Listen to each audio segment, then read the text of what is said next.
boys? Today's tomorrow, and oh, how the turntables have turned. Because D'Angelo Wallace, the person that re-exposed, I guess, the Cody Co slash Tana Mongu whole drama, reigniting the whole conversation around that, and bringing new light to it that a lot of people, I guess, haven't seen before, even though the rumors are floating out there for a while. But D'Angelo, I would say he's a pretty nice person, I guess, a pretty sweet guy.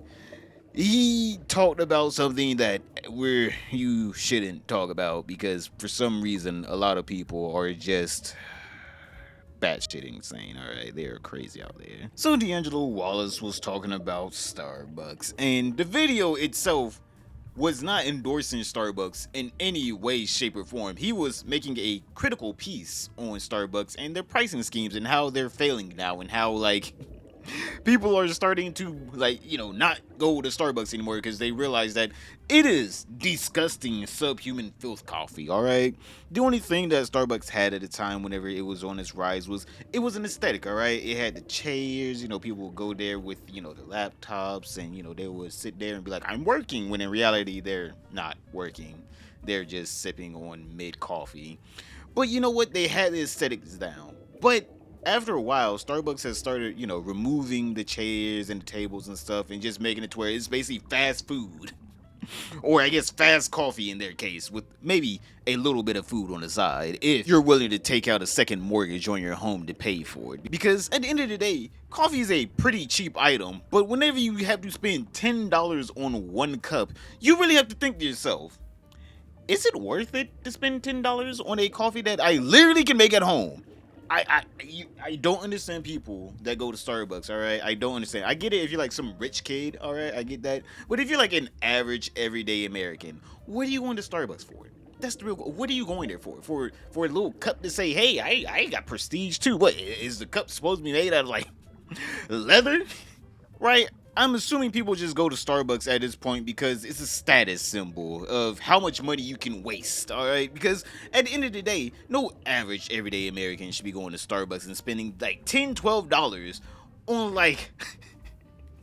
a frappuccino or something. It's unfathomable amount of money that you're spending on this coffee, thinking that it's better for you or is better in general than something that you can just pick up off the shelf. You can just get some Folgers at the end of the day, and that's probably the same thing that Starbucks uses. But yeah, back to D'Angelo Wallace. He did nothing wrong in his video. He was actually being scathing towards Starbucks, and yet for some reason he still was getting canceled because he was promoting it, quote unquote. And he didn't say free Palestine midway through the video, I guess, because making a scathing review on how the company's doing bad is you promoting them. Yep, you were giving them a thumbs up. If I had to sum up today's entire video in a single word, it would be greed. I feel like Starbucks, in the name of greed, has taken a hammer to their reputation, smashed it to a million pieces, and now they're just like, oh no, our stock prices, they're falling. To watch such a big company repeatedly and deliberately cause its own problems while simultaneously throwing a tantrum and making it seem like it's everybody else's fault is objectively entertaining. Few moments in this article that were kind of cringe, but it served as a fairly decent jumping off point, and it makes it really clear that Starbucks has two main things working against it right now: the prices and the vibes. The vibes are off, there's no other way to put it, but let's start with the prices. So they have these mini interviews with a few Starbucks customers. Starbucks was Dan Palmer's go-to, like the mango dragon fruit refresher that became his drink of choice, except each cup now costs him more than $6. The prices have gone up a lot, said Palmer. It's not a deal in any sense of the word. And I feel like Starbucks was kind of already known for having expensive drinks, but the data is clear. Whether you're going for that mango dragon fruit refresher or just a normal cup of joe, it's gonna wind up costing you more than ever, no matter what you're picking off the menu. They interviewed this other guy who said he's given up Starbucks entirely due to the price hikes, saving over $100 a month, because Starbucks is, quote, really a luxury now. So those two little snippets were essentially the whole video. He was just saying Starbucks is too expensive for 27 minutes, all right? That's all he said. Starbucks is failing and is too expensive. But for some reason, weirdos keep saying in the comments down below his video, that he's promoting and this is something supposed to be good for Starbucks, and he didn't say anything about the Palestine. My guy, he's reading an article and reacting to it.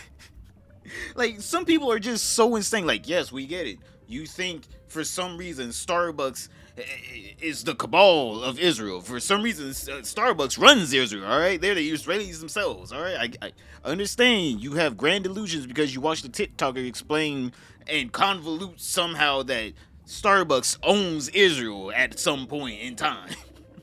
Whenever nothing is true, Starbucks has no ties to Israel. It has nothing that keeps them from saying, we don't care about Israel. If they go away tomorrow, guess what? We're going to put a Starbucks right in Palestine. Because I'm sure Starbucks does not care.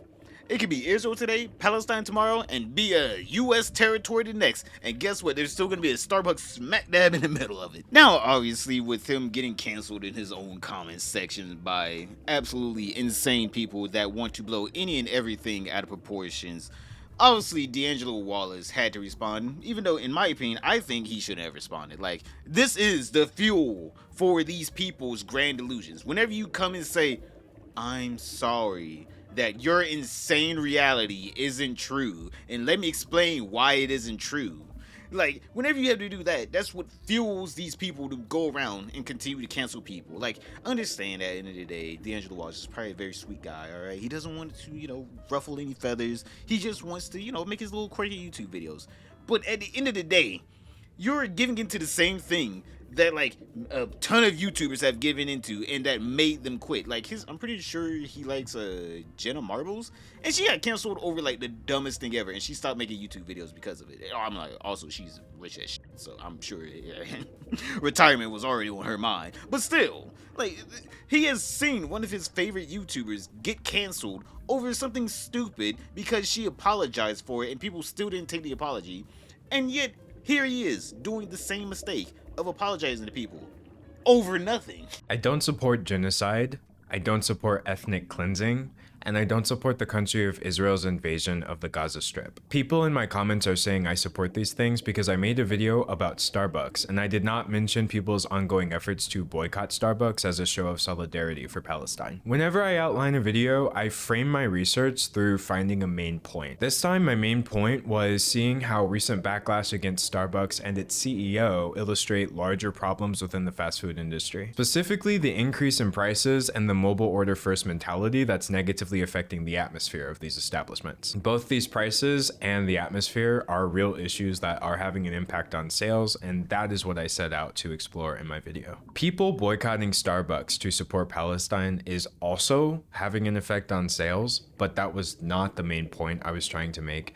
and I wasn't going to use that boycott as a supporting argument for my very lighthearted video about people's frustration with fast food trends. That did not feel appropriate to me at the time. Please don't ascribe such extreme intentions to something that I ultimately did to try to keep the video focused. But I did make that decision, and the consequences appear to be confusion or curiosity over my beliefs, so it is very important to me to reiterate them. I don't support genocide, I don't support ethnic cleansing, I don't support the country of Israel's invasion of the Gaza Strip. These are the main things I see people accusing me of, and so I hope this could provide some clarity. This clarification isn't something I owe everyone anytime I don't mention something deeply serious in a video. My decision to talk about unserious things on my platform sometimes doesn't really say anything about my views about very serious things or my tendency to talk about them should I choose to do so. It's very jarring to be called a disgusting, disappointing, terrible human being because I made the decision to leave something out of a video, but that jarring feeling is nothing compared to the discomfort of being displaced from your own home. So I appreciate the privileges I have, and I appreciate you for giving me your time. And there is truly no simpler way to sum up my real beliefs than to just say, free Palestine. That is all. Man, I feel so bad for D'Angelo Wallace. On one hand, I understand that he probably doesn't want to lose his career over something so trivial and stupid. Alright, because he already explained in this video that, the whole reason why I didn't say it is because I wanted to have a concise video where I'm talking about one topic. But instead, people want him to have a confusing video where he's going back and forth between Starbucks is too expensive and they're killing people because the CEO of Starbucks flies his private jet right into Palestine each and every day, and he bombs it by himself and genocides everyone. Like, I understand that at the end of the day, D'Angelo Wallace is saying, I don't support any of that. Don't blame me. Hey, I support none of it. No one supports genocide. If you think someone supports genocide, guess what? You're stupid, all right? No one supports it, all right? I guess other than the people that are truly insane and just like, yo, I think killing X people is a moral good. But yeah, no one, supports that. No one supports ethnic cleansing at all. Everyone's just like, yo, I don't think we should be killing random people because they live on a piece of land. That sounds stupid. But also, at the end of the day, this man made a video on a random American company, and somehow he's like in this political war now.